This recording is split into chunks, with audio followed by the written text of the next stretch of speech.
at 5. Thanks for joining us this evening. I'm Janet Hall. And I'm Scott Richards. We have a Fox 6 News alert to begin with this evening. Well-known Birmingham Civil Rights leader Reverend Abraham Woods has died. Angela Hall with the Birmingham Civil Rights Institute tells Fox 6 News that Reverend Woods died this afternoon here in Birmingham. Reverend Woods had been fighting cancer and just turned 80 last month. Fox 6 News anchor Sarah Verser takes a look back at his life. Reverend Abraham Woods led from the front lines of the civil rights movement in Birmingham for more than 50 years.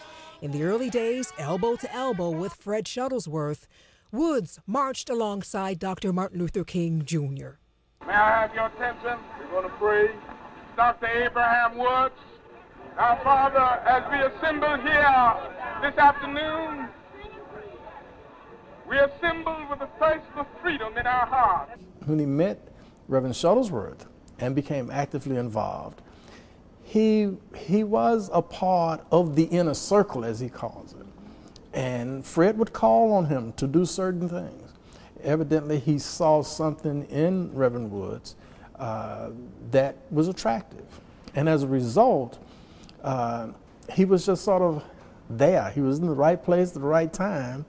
And he was, well, I would say that he was sort of chosen.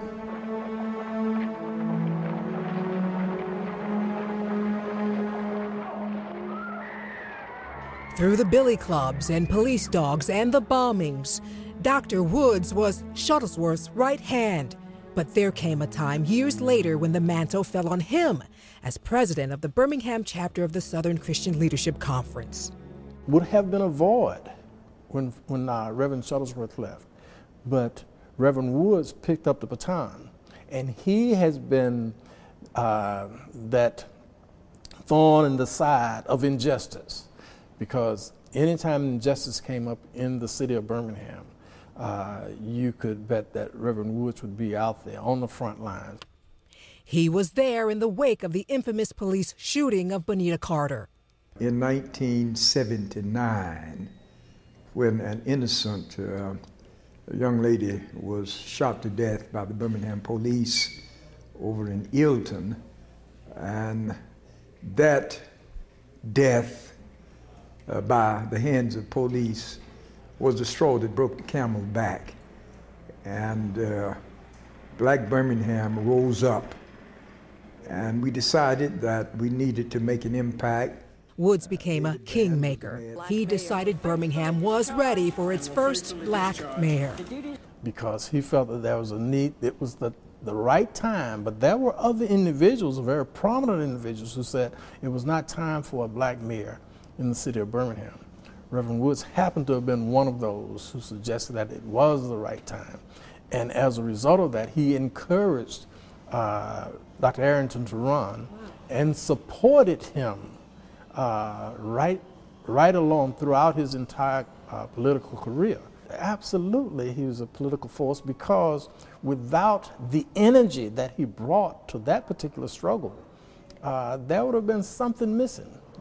Reverend Woods could also be a thorn in the side of corporate Birmingham, rooting out what he saw as injustice.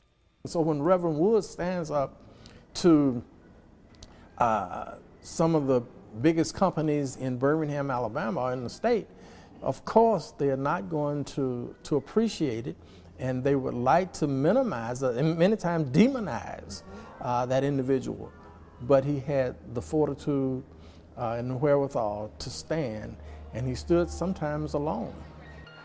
In 2006, with his wife Marion of 60 years by his side, Woods stepped down as leader of the Birmingham chapter of the SCLC, surrounded by his church family. He pastored St. Joseph Baptist Church for more than 40 years. He stepped down, but not out. I'm still in the struggle, you see. Maybe not making as many appearances as I used to, and getting as many places as I used to go, but I'm still on the firing line, not leading the struggle, but being in a helpful position. It's true, even in illness, even if he had to be carried, Reverend Abraham Woods would make it to the march. It's just in me. And I wouldn't have been together if I had not made a few steps. In spite of my illness, I felt good. The flesh might be weak, but the spirit is still thriving and fresh, and I walk further than I thought. Sarah Verser, Fox 6 News.